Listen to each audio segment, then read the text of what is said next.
Being a Kid. Ugh. Read by the author, Tracy R.L. O'Flaherty. Chapter 7. Choose Love. I often wonder where I would be without the gifts of mediumship. To some, the gift would be known to them as a curse. Harsh judgment happens when mediumship is the topic.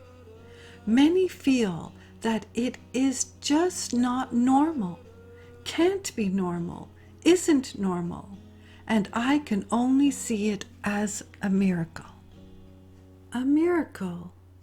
Miracles happen, and I wish you to know that miracles do happen. You hold miracles no matter when you entered the world, who your parents are. You are a miracle, and in this knowing, you truly can create miracles. Perception is a wonderful thing. You take something and ponder it enough where it actually changes form, changes shape, if you will. A belief can be changed. A belief that your parents bestowed upon you can be changed, and you can also create new beliefs. And I would like you to create the knowing, the belief, that you are here for great reason and grand purpose. It doesn't matter how you lived as a child. I mean that with such grace and love. What I am sharing is that you are you. You are you, and there are no mistakes in creation. I understand that childhoods can go really off the wall. I understand that children can live extremely painful days. I understand that children are children of the grand universe, and children grow to be adults. Childhood. Ugh. Childhood. Exciting. Childhood. Frustrating. Childhood. What is it all about when we arrive upon Mother Earth to live and to create? Now, I understand that ones will challenge and say, "You don't know my family. You don't know of the abuse and the extreme conditions in which I was raised. You don't know of foster homes and the like. You don't know what it is like not to have parents because they gave you away. You just don't know what it is to be me." It is of grand truth. I have no idea what it is to be you. I would have no idea of physical abuse from a parent.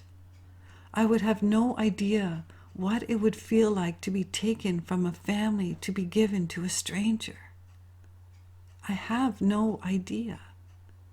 I can only speak from my experience. I just want you to know that you are a miracle because you are here. I want to send a message by means of these words that you are here in the grandest of creation.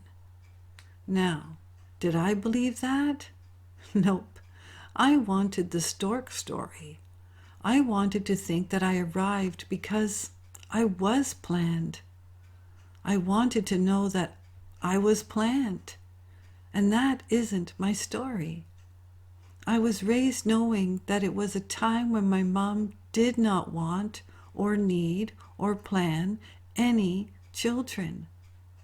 I grew up knowing that I was loved, knowing that I wasn't planned. And as mentioned, not many are. But you see, in the grand picture, we are all planned. Perhaps not planned by consciousness by our birth parents, but by creation itself. Ponder that. I did. I never felt that I should have arrived to the earth because my mom didn't want me. I do understand why she didn't want the pregnancy. I do understand we lived in a very small home while she became pregnant, and the thought of a crib beside the bed was just proof there was no room for me. Many times it is hard to understand why we are here. It is beyond difficult to understand why we arrive to poverty and harsh conditions. Not everyone knows how to be a parent. Not everyone knows to bring forth kindness. And why would anyone choose to hurt a child? Which brings me back to, why do people do what they do? Why is it that ones that want to have children desperately have difficulty becoming pregnant? Why is it that in society's eyes, people that really look like they are not equipped to have children have many? How does it work? How does it all work? The words are written through me to allow space to be heard, a voice to be shared. The words from above, let me say, are words to allow space for you to know that the conditions that you were exposed to has within to become who you are meant to be. Parents, ugh. When we are teenagers, parents are just in the way.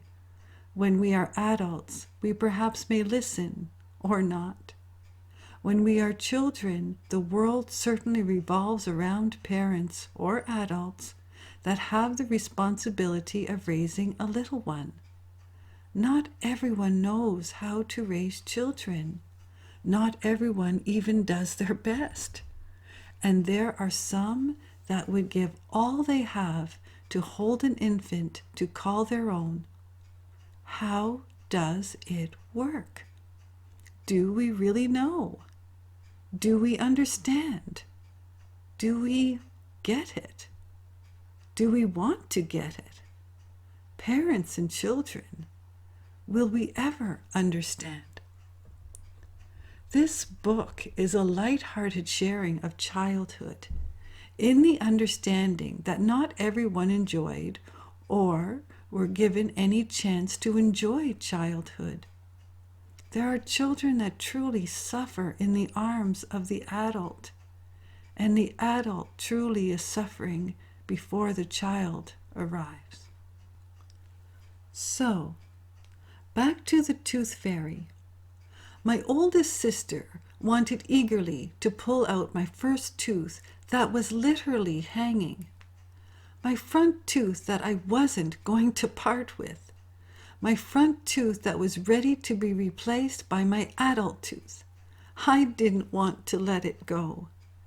It is funny the things we wish to hang on to. I wanted my front teeth not to fall out, even though I knew of the tooth fairy. I fought my sister as she struggled to remove the darkened tooth that was more than ready to leave my mouth. It was important to me to keep the tooth. I suppose I knew that I was growing up, and losing baby teeth for adult teeth to arrive was just not going to be my thing. As she yanked the tooth from my mouth, I could not have felt more helpless. I wasn't mad at her, but I was empty. I wanted my tooth to stay, and it wasn't going to stay. I wanted my parents to stay, and they took turns leaving. Not by intention of taking turns, but by intention knowing we were in good care of either parent. While my dad worked in a faraway land, he knew my mom would take care of us. When my mom went off to her summertime job, she knew he would take great care of us. And yet, did they take great care of one another? What does this have to do with my missing front tooth? Probably nothing. only remembering the loss that I felt when you lose something that you hold dear to your heart.